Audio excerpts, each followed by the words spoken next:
तो जैसा कि आपको पता है कि 9th में हम लोग केमिस्ट्री पर बात कर रहे थे और मैटर इन अवर सराउंडिंग्स पर बात कर रहे थे। और मैंने पिछले वीडियो लेक्चर में आपको समझाया था कि मैटर को मास होता है, वॉल्यूम होता है और वो रेसिस्टेंस भी ऑफर करता है। जिन बच्चों का पिछला वीडियो छूट गया है या आप उसको नहीं देख पाए हैं, निश्चित ही जो है चैनल पर जाके देखें। ठीक है, चलिए हम लोग आगे स्टार्ट करते हैं।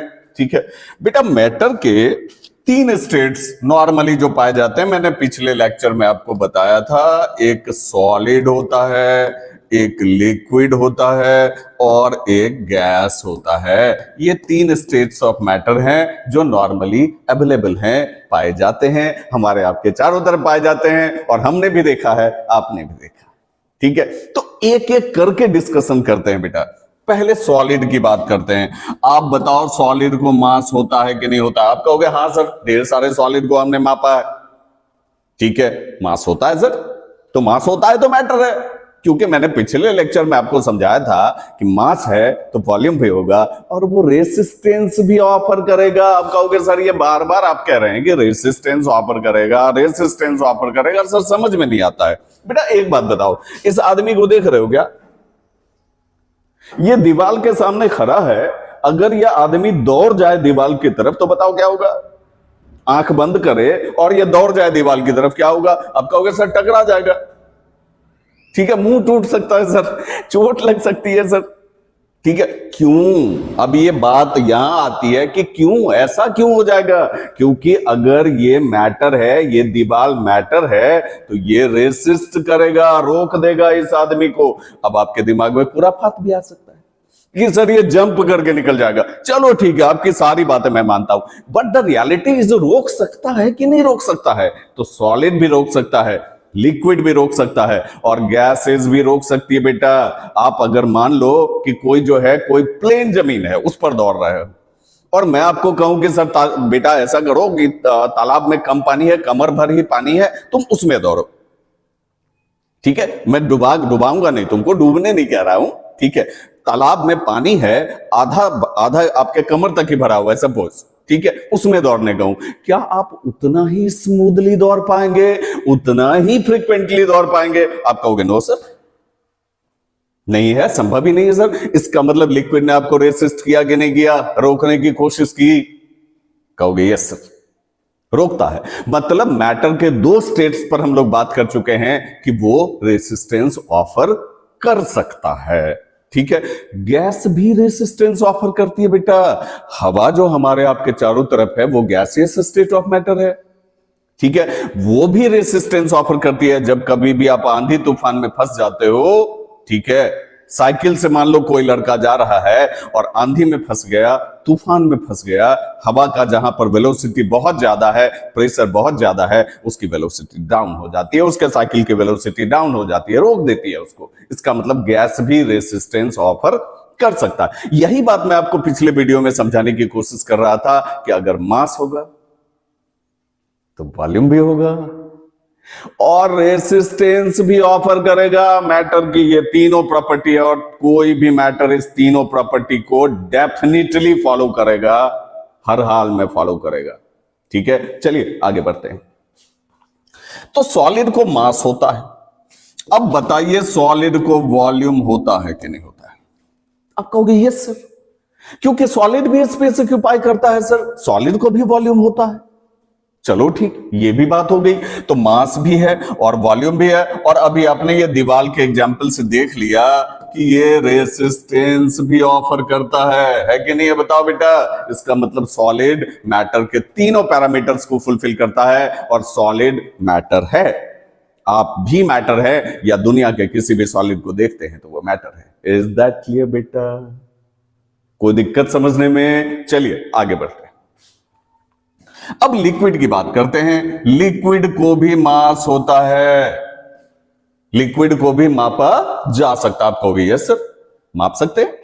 मान लो कि अब लिक्विड को डायरेक्टली सब्जी के जैसे तो तराजू पर नहीं है ना माप सकते बेटा, बिल्कुल नहीं माप सकते ना उसको। ठीक है, तो कैसे माप सकते हैं? किसी कंटेनर में रख के माप सकते हैं। मान लो हम एक बकेट ले लेते हैं, ले लिया।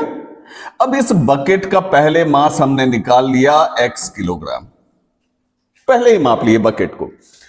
अब इस बकेट में हमने भर दिया पानी। Water is a liquid state of matter, सही है ना बेटा। इसमें हमने पानी भर दिया और देन आफ्टर हमने देखा कि इसका मास जो है, इसका मास y kg हो गया। बाल्टी को जब मापा हमने, ठीक है, पानी भर के, तब देखा y kg हो गया। ठीक है, तो अब अगर उस पानी का मास निकालना हो तो बताओ कैसे निकालेंगे।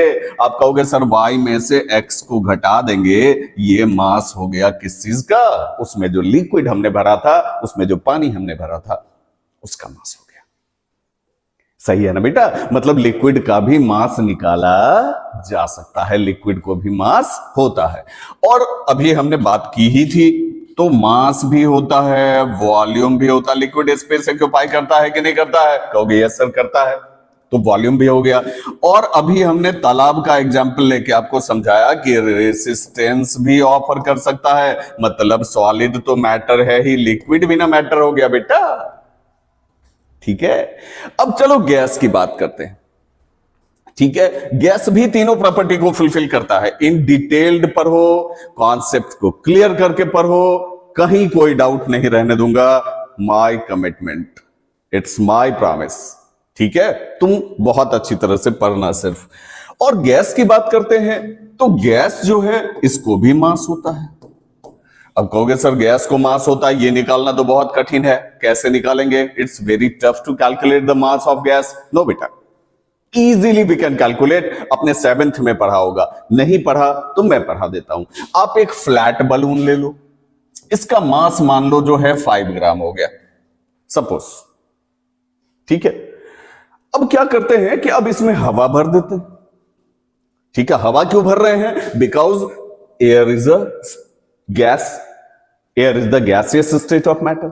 ठीक है, हवा भर दो इसमें।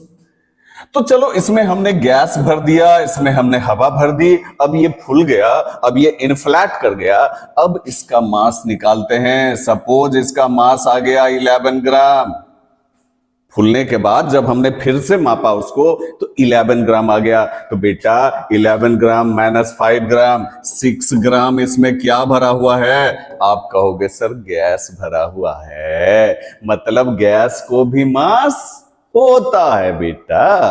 और आपको पता है कि अगर मास होगा तो वॉल्यूम भी होगा। आप सोच के देखो, ये बलून फुल क्यों गया, क्योंकि हवा जब भरी तो उसने स्पेस ऑक्यूपाई किया बेटा, और स्पेस ऑक्यूपाई करेगा तो वॉल्यूम ही होगा, है ना बेटा। फिर से मैं आपको याद दिला दूं कि the space occupied by body is called its volume.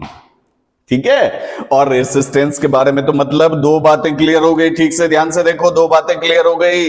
Gas को भी मास होता है, गैस को भी वॉल्यूम होता है, और गैस भी रेसिस्टेंस ऑफर कर सकता है। ये मैंने पहले ही बता दिया, आंधी तूफान का एग्जांपल लेके आपको बताया कि नहीं बताया। मतलब सॉलिड भी मैटर, लिक्विड भी मैटर, गैस भी मैटर, क्योंकि तीनों को मास है, वॉल्यूम है, और तीनों ही रेसिस्टेंस ऑफर करता है। 1 सेकंड के लिए मैं स्क्रीन से आउट होता हूं, ताकि बाद में आपको लिखना हो तो परेशानी ना हो।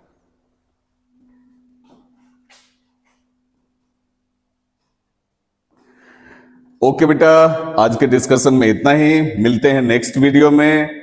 अगर आपको मेरे पढ़ाने का तरीका पसंद आ रहा है तो चैनल को सब्सक्राइब करें, वीडियो को लाइक करें, ज्यादा से ज्यादा शेयर करें। Have a good day, thank you.